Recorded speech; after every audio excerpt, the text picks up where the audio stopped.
Hello everyone, my name is Raj. You are watching a channel, it's name is just English, जहाँ सिखाते हैं हम English zero से। लेकिन इस बेसिक्स के साथ हम हर क्लास में आप लोगों के लिए 5 ऐसे बेसिक वर्ड्स लेके आते हैं जो होते तो बेसिक्स हैं, लेकिन फिर भी लोग उन्हें मिस प्रोनाउंस करते हैं। तो आज की क्लास में गाइस हम लोग स्ट्रक्चर 4 सीखने जा रहे हैं, जो कि बहुत ज़रूरी है। तो चलिए देखते हैं आज के वो 5 बेसिक वर्ड्स क्या हैं जिन्हें आप गलत प्रोनाउंस करते हैं और उसका सही प्रोनाउंसिएशन क्या है। चलिए देखते हैं। तो ये रहे 5 बेसिक वर्ड्स आपके सामने। देखिए इन वर्ड्स को। वैसे तो ये वर्ड्स बहुत बेसिक हैं, फिर भी लोग इन्हें मिस प्रोनाउंस करते हैं। तो चलिए शुरू करते हैं और समझते हैं जो पहला शब्द है वो क्या है, उसका सही प्रोनाउंसिएशन क्या है, लोग गलत क्या बोलते हैं। तो पहला शब्द आपके सामने ये रहा। इस शब्द को अधिकतर लोग एक्सपीरियंस बोलते हैं। एक्सपीरियंस आपने सुना होगा, बहुत सारे लोग बोलते हैं, और मुझे नहीं पता, शायद अगर आप भी इसे एक्सपीरियंस बोलते हैं तो आप गलत हैं। इसका जो सही प्रोनाउंसिएशन है उसमें सिर्फ इतना फ़र्क करना है आपको कि जहां आप एक्स बोल रहे हैं उसको बोलना है X. So from today onwards you don't have to say experience, you have to say experience. I don't have experience about this job. I have 2 years experience in BPO industry. So guys, from today onwards you have to speak this word experience. Experience. Let's move to the next word. जो अगला शब्द है guys, ये तो बहुत ज़रूरी है, students के लिए बहुत ज़रूरी है। और स्टूडेंट्स क्या, सबके लिए है, क्योंकि सबका होता है ये, जिसको हम लोग क्या बोलते हैं। अधिकतर लोगों से मैंने सुना है कि वो लोग इस शब्द को बोलते हैं एग्ज़ाम। देखिए गलती आपकी भी नहीं है, गलती यहाँ है कि अधिकतर लोग शुरू से इसे मिस प्रोनाउंस करते हैं। हम लोग सुनते हैं और वैसा बोलने की कोशिश करते हैं, जो कि गलत है। आपको सही जानने की ज़रूरत है। ये नहीं कि सारी दुनिया उससे गलत बोलती है, आप भी गलत बोलें। आपको सही बोलने की ज़रूरत है। मैं चाहता हूँ कि आप इसको सही प्रोनाउंस करें गाइस, क्योंकि अगर आप ब्रिट पढ़ें या अमेरिकन में बोलें, इसको एग्ज़ाम तो नहीं बोला जाता, इट्स कॉल्ड एग्ज़ाम। एग्जाम। अब देखो एग्जाम और जैम में बहुत फर्क है। So from today onwards you have to say this word exam. I had to take this exam. Why did you not appear in the last exam? So this is called exam and examination. So from today onwards you will speak this word exam. Exam. Let's move to the next word. तो जो अगला शब्द है guys, क्या पढ़ते हैं आप लोग इसे भी लोग मिस्टेक करते हैं। और गाइस ये तो बहुत ज़रूरी है। शादी वादी के माहौल में हम लोग अक्सर देखते हैं जो महिलाएं होती हैं वो इसकी बहुत ज़्यादा शॉपिंग करती हैं। दैट इज़ फाइन कि वो लोग यूज़ करती हैं, लेकिन बोलते हम भी हैं, सब लोग बोलते हैं, महिला हो चाहे पुरुष हो। But guys the problem is that lot of people mispronounce this word. And guys मैं आपको सही बताऊं तो मैं भी इसे मिस प्रोनाउंस करता था, क्योंकि मैंने कभी इसको डिक्शनरी में तो नहीं पढ़ा था, बस हाँ लोगों से सुना और फिर इसे बोलना शुरू कर दिया, जो कि गलत है। आपको सही सीखने की ज़रूरत है। अक्सर लोग इस शब्द को बोलते हैं जैसे ज्वेलरी। ज्वेलरी गाइज किसी भी डिक्शनरी में ज्वेलरी नहीं है, और है तो वो गलत है, क्योंकि गाइज हम लोग फॉलो करते हैं ब्रिट और अमेरिकन। ब्रिट और अमेरिकन में इसको बोला जाता है, it's called jewellery. Jewelry. So I want guys from today onwards, whenever you are going to pronounce this word, you have to pronounce correctly. So you have to say jewelry. Okay? Jewelry. Let's move to the next word. So अगला शब्द आपके सामने जो है, क्या है ये?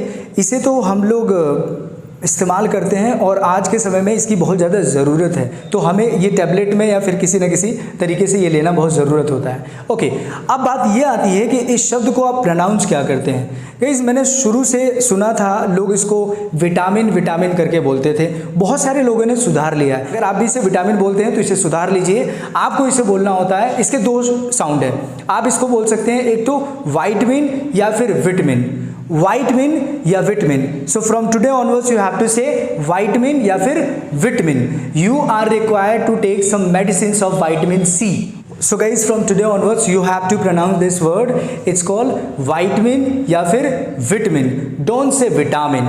Let's move to the next word and this is the last word for today.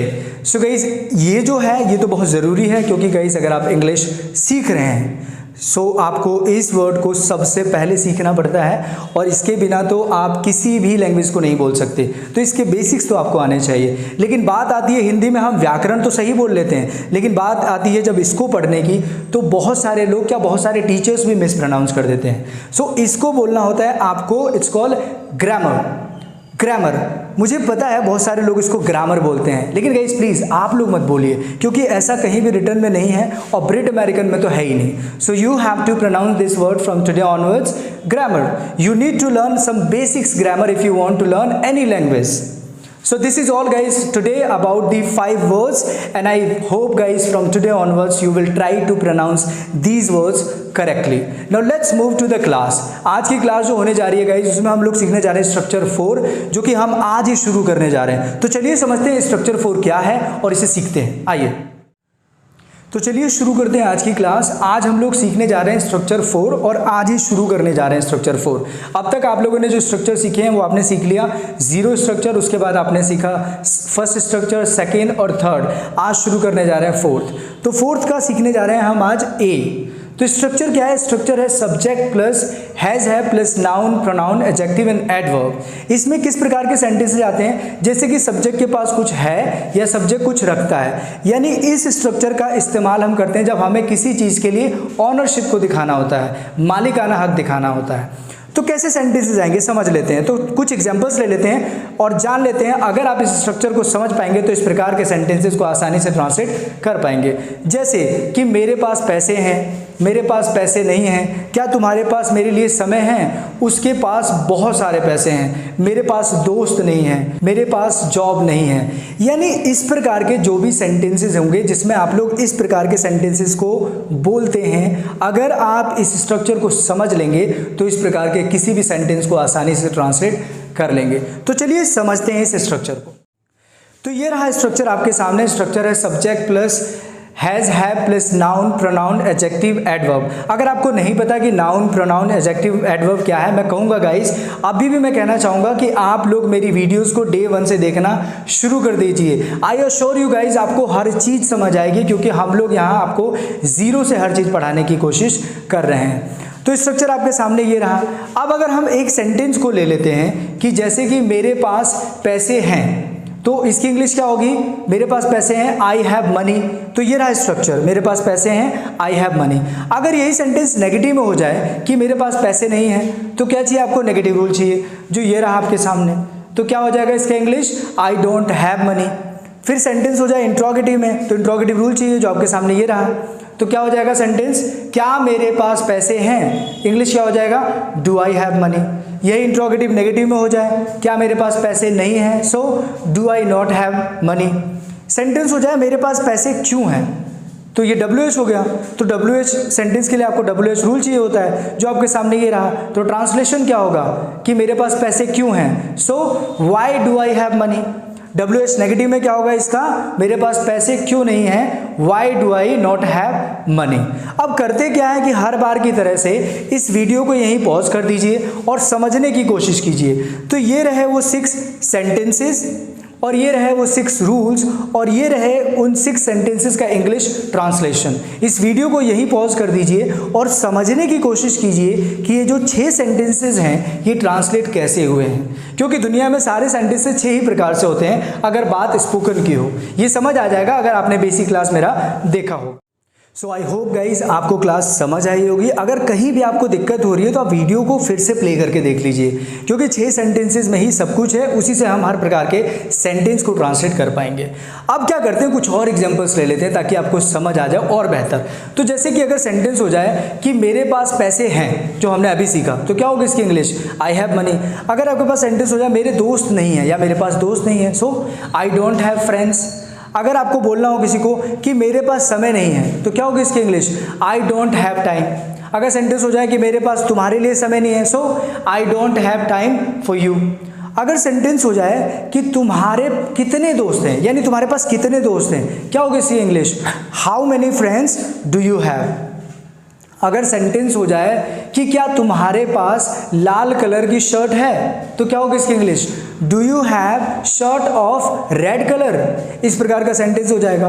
अगर सेंटेंस हो जाए कि तुम्हारे पास सरकारी नौकरी है, so do you have government job. यानी इस प्रकार के कई सेंटेंसेस जिसमें हम लोग इस प्रकार से पूछते हैं और बताते हैं। अब हम इस प्रकार के सेंटेंसेस को आसानी से ट्रांसलेट कर लेंगे। अब क्या काम करते हैं, आपको कुछ सेंटेंसेस दे देते हैं और कोशिश कीजिए आप इन सेंटेंसेस को ट्रांसलेट करने की। आप कमेंट्स बॉक्स में भी इन सेंटेंसेस को ट्रांसलेट कर सकते हैं। तो ये रहे कुछ सेंटेंसेस, देखिए इन सेंटेंसेस को और वीडियो को पॉज कर दीजिए और इनको ट्रांसलेट कीजिए।